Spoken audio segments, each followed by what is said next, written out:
Hello everyone, मैं हूं इतिश्री। आप सभी को स्वागत करती हूं इतिश्री पात्र 1 2 3 पर।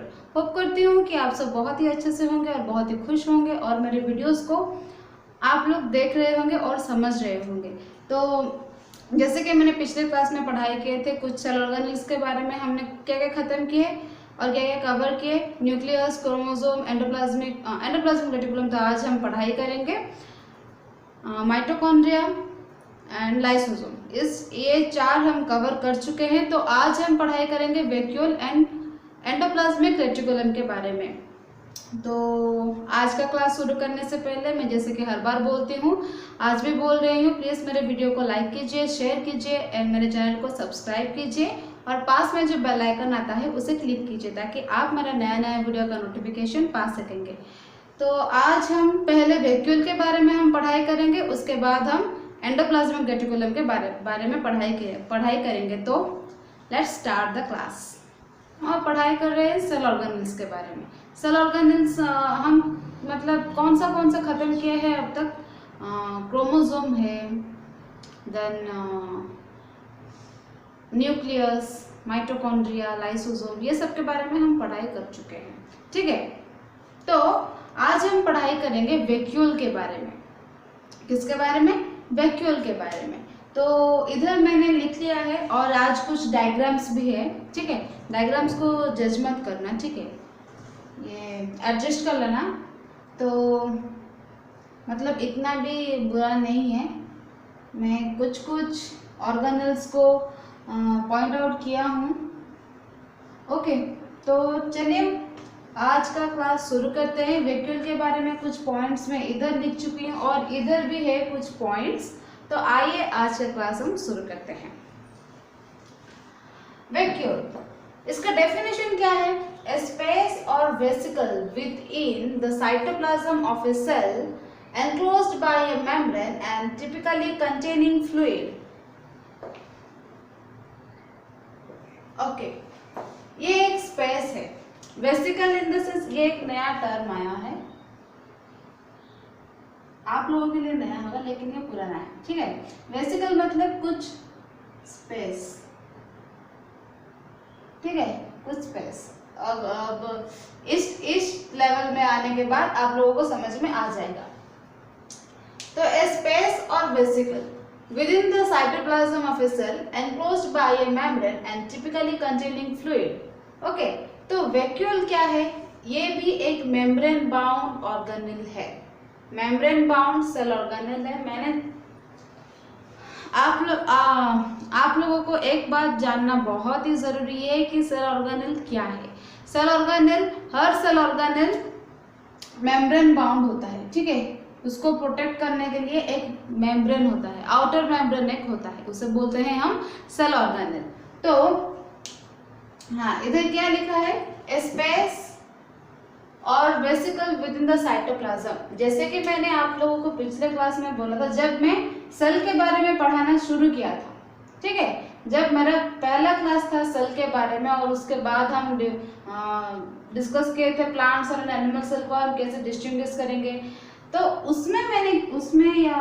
और न्यूक्लियस का जो वीडियो है उसमें भी मैंने आप लोगों को बोला था कि ये जो ब्लैंक स्पेस देख रहे हैं ना, सेल के अंदर एंड न्यूक्लियस के बाहर, सेल के अंदर लेकिन न्यूक्लियस से बाहर, उससे हम बोलते हैं साइटोप्लाज्म। एक फ्लूइड लाइक सब्सटेंस जिसमें सेल ऑर्गेनेल्स डूब के रहते हैं।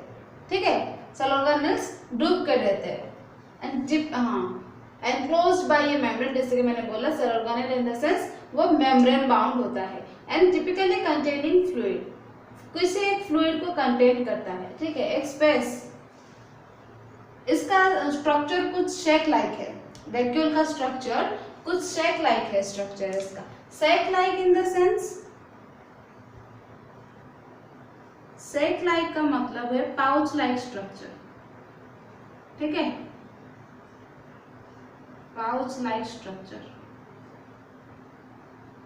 जैसे कि मैं पिछले क्लास में बोला था कि पाउच लाइक मतलब थैली जैसा।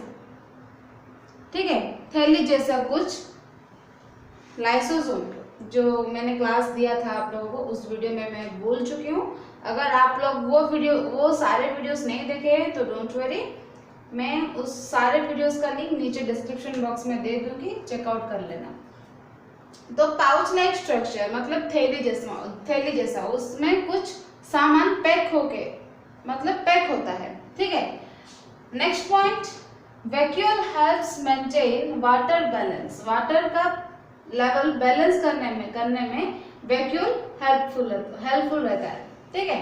Sometimes a vacuole can take up most of the interior space of the plant cell. Sometimes, ध्यान से देखिए इस पॉइंट को, sometimes a vacuole can take up most of the interior space of the plant cell.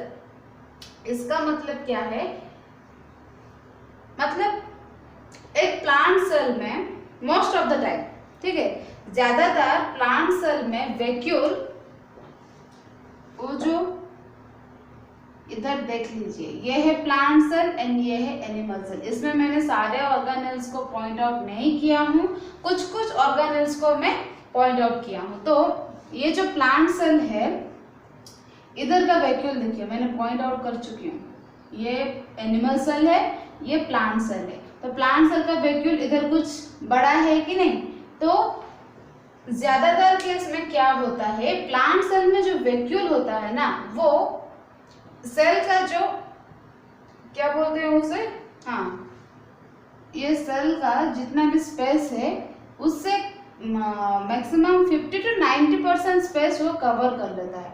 कौन? Vacuole, ठीक है। Up to 50 to 90% space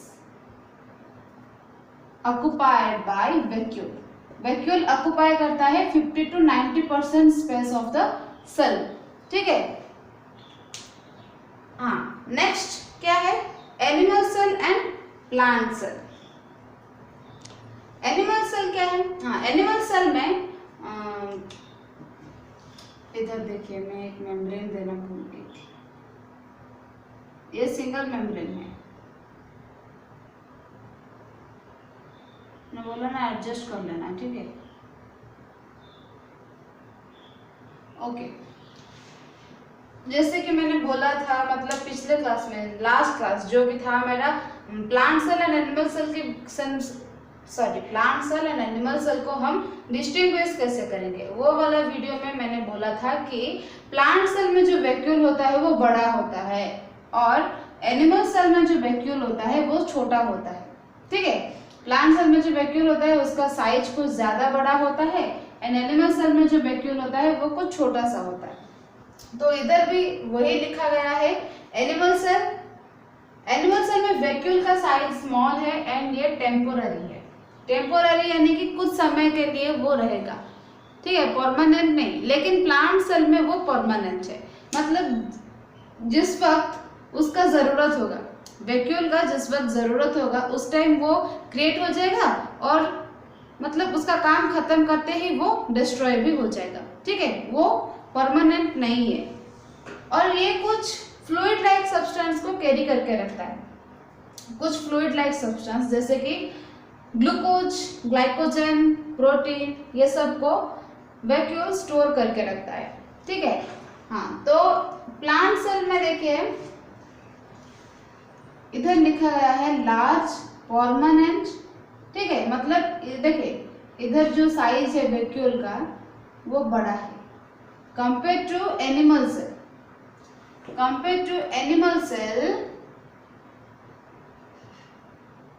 plant cell में vacuole कुछ बड़ा ही साइज का है और ये परमानेंट है, ठीक है, परमानेंट और डिस्टिंक्ट भी है,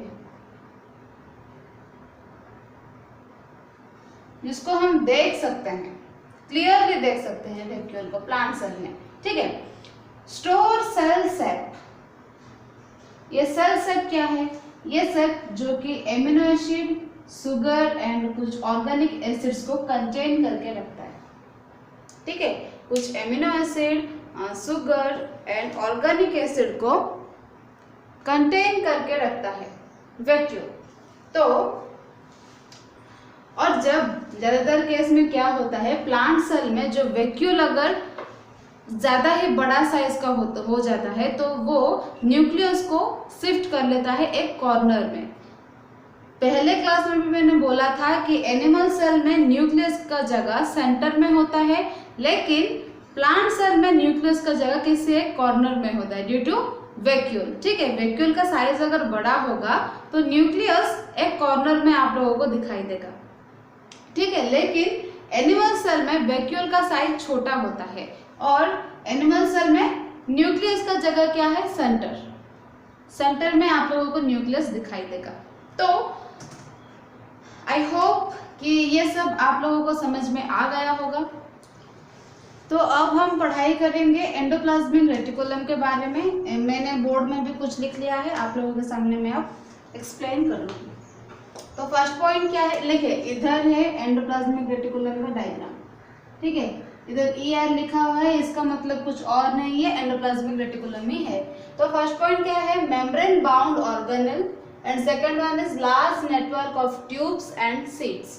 जैसे कि मैंने आप लोगों को वैक्यूल के बारे में पढ़ाते वक्त आप लोगों को बोला था कि cell organelle in the sense वो मेम्ब्रेन बाउंड होता है।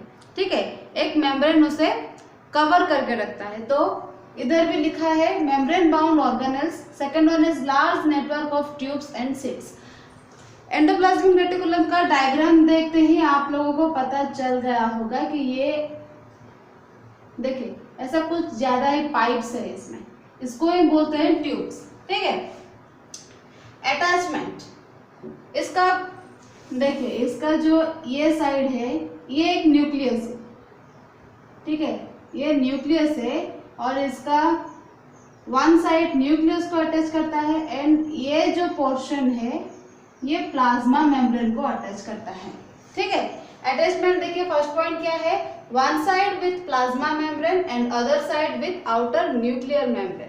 एक साइड जो होता है वो प्लाज्मा मेम्ब्रेन को अटैच होता है एंड दूसरा साइड जो होता है वो न्यूक्लियर मेम्ब्रेन यानी कि न्यूक्लियस को अटैच होता है। ठीक है, तो इधर देखिए endoplasmic reticulum is divided into two types, first one is RER and second one is SER। ठीक है, first one is RER and second one is SER। इसका मतलब भी कुछ डिफिकल्ट नहीं है। RER का मतलब है rough endoplasmic reticulum and SER का मतलब है स्मूथ एंडोप्लाज्मिक रेटिकुलम। ठीक है, RER का मतलब है rough endoplasmic reticulum and SER का मतलब है स्मूथ एंडोप्लाज्मिक रेटिकुलम। तो RER और SER मतलब रफ और smooth. Rough in the sense उसका सरफेस कुछ रफ जैसा होगा और स्मूथ इन द सेंस उसका सरफेस स्मूथ होगा। तो कैसे, RER में राइबोसोम प्रेजेंट होता है लेकिन SER में राइबोसोम एब्सेंट होता है। ठीक है, तो हमने पढ़ाई किए थे कि राइबोसोम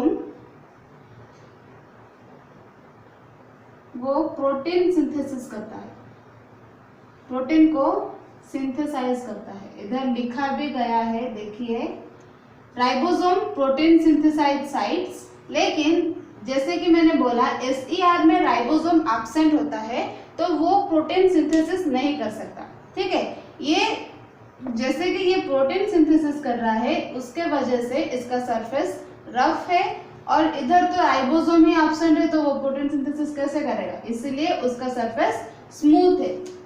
ये जो आउटर सरफेस आप लोग देख रहे हैं ये है RER। ठीक है, ये जो आउटर सरफेस देख रहे हैं ये है RER और जो फोल्ड हुए हैं, ठीक है, वो जो फोल्ड हुए उसका जो इनर सरफेस है वो होते हैं SER यानी कि स्मूथ एंडोप्लाज्मिक रेटिकुलम। तो अब देखते हैं एंडोप्लाज्मिक रेटिकुलम का फंक्शंस क्या होता है। जैसे कि फर्स्ट टू फंक्शन देखिए, फर्स्ट फंक्शन है RER synthesize protein, second one is SER manufactures fat molecules. First point तो आप लोगों को समझ में आ गया है। इधर मैंने आप लोगों के सामने एक्सप्लेन किया कि RER में जैसे कि राइबोसोम प्रेजेंट होता है इसलिए वो प्रोटीन सिंथेसिस करता है और नॉर्मल मतलब ये फैक्ट है कि राइबोसोम प्रोटीन सिंथेसिस करता है। तो इसका मतलब RER प्रोटीन सिंथेसाइज साइट है और SER जो है वो कुछ फैट मॉलिक्यूल्स को जनरेट करेगा, ठीक है, वो कुछ फैट मॉलिक्यूल्स को जनरेट करेगा। थर्ड पॉइंट, आई होप कि ये दो पॉइंट आप लोग क्लियर हो गए हैं। Third one, ER source membrane biogenesis. ER in the sense मैंने बोला कि ये कुछ और नहीं है, ये एंडोप्लाज्मिक रेटिकुलम है। ER source membrane biogenesis. Membrane biogenesis क्या? बायोजेनेसिस का मतलब कुछ जनरेट करना और कुछ फॉर्म करना है, ओके। तो ER सोर्स मेम्ब्रेन बायोजेनेसिस, जैसे कि इस डायग्राम को देखिए, इसका एक साइड न्यूक्लियर मेम्ब्रेन को अटैच हुआ है एंड दूसरा साइड प्लाज्मा मेम्ब्रेन को, ठीक है। मतलब ER जो है और एंडोप्लाज्मिक रेटिकुलम जो है वो प्लाज्मा मेम्ब्रेन को फॉर्म करता है, ठीक है। ER forms plasma membrane. Next point, protein and lipids act as hormones and enzymes. RER protein synthesis करता है एंड SER कुछ फैट मॉलिक्यूल्स या फिर लिपिड को ही तो हम फैट बोलते हैं ना, तो वो फॉर्म करता है, ठीक है। तो प्रोटीन और जो लिपिड्स फॉर्म होता है वो सेल के अंदर एंजाइम एंड हार्मोन्स की तरह वर्क करते हैं और हार्मोन्स की तरह एक्ट करते हैं। Last point, ER serves channel for transport materials between cytoplasm and nucleus, ठीक है। तो जैसे कि मैंने बोला था आप लोगों को, जैसे कि मैंने बोला कि ER, हाँ, एंडोप्लाज्मिक रेटिकुलम का वन साइड, मतलब एक साइड जो है वो न्यूक्लियर मेम्ब्रेन को अटैच है एंड दूसरा साइड जो है वो क्या, प्लाज्मा मेम्ब्रेन को अटैच है और वो खुद प्लाज्मा मेम्ब्रेन को जनरेट करता है, ठीक है। तो ये एक देखिए, मतलब न्यूक्लियस है और इधर प्लाज्मा मेम्ब्रेन, यानी कि आप साइटोप्लाज्म भी बोल सकते हैं, क्योंकि साइटोप्लाज्म से कुछ ऑर्गेनेल्स को मतलब डिस्टिंग्विश करने के लिए कुछ मेम्ब्रेन होता है, ठीक है। न्यूक्लियस को डिस्टिंग्विश करने के लिए कुछ, मतलब न्यूक्लियस को अदर ऑर्गेनेल से डिस्टिंग्विश करने के लिए न्यूक्लियर मेम्ब्रेन होता है। वैसे उसी तरह ही साइटोप्लाज्म का भी प्लाज्मा मेम्ब्रेन होता है। तो जैसे कि ER का एक साइड है न्यूक्लियर मेम्ब्रेन के पास, मतलब अटैच हुआ है, और दूसरा साइड क्या, प्लाज्मा मेम्ब्रेन से अटैच हुआ है, तो वो nuclear membrane and plasma membrane के बीच एक वे हुआ, ठीक है, जिससे वो कुछ मटेरियल्स ट्रांसपोर्ट कर सकते हैं। ट्रांसपोर्ट मटेरियल्स, कुछ मटेरियल्स को वो ट्रांसफर करते हैं न्यूक्लियस से साइटोप्लाज्म तक, साइटोप्लाज्म से न्यूक्लियस तक, ठीक है। तो ये था कुछ एंडोप्लाज्मिक रेटिकुलम के बारे में कुछ इंफॉर्मेशंस विथ डायग्राम। मैंने जैसे कि बोला, डायग्राम को थोड़ा एडजस्ट कर लेना। तो आई होप कि ये भी आप लोगों को समझ में आ गया होगा। तो आशा करती हूँ कि आप लोगों को आज जो मैंने पढ़ाया वैक्यूल और एंडोप्लाज्मिक रेटिकुलम, तो उसके बारे में आप लोगों को मैंने जितना भी आज कुछ पढ़ाया तो समझ में आ गया होगा। तो प्लीज़, जैसे कि मैंने वीडियो को स्टार्ट करने से पहले ही बोला था कि वीडियो को लाइक कीजिए, शेयर कीजिए एंड चैनल को सब्सक्राइब कीजिए और पास में जो बेल आइकन आता है उसे क्लिक कीजिए, ताकि आप मेरा नया वीडियो का नोटिफिकेशन पा सकेंगे। तो फिर मिलते हैं नेक्स्ट क्लास में, और एक इंटरेस्टिंग क्लास में भी हम मिलेंगे। कुछ ऐसा ही कुछ ऑर्गेनिक्स में लेकर आऊँगी आप लोगों के सामने। तो तब तक स्टे होम, स्टे सेफ, जय जगन्नाथ।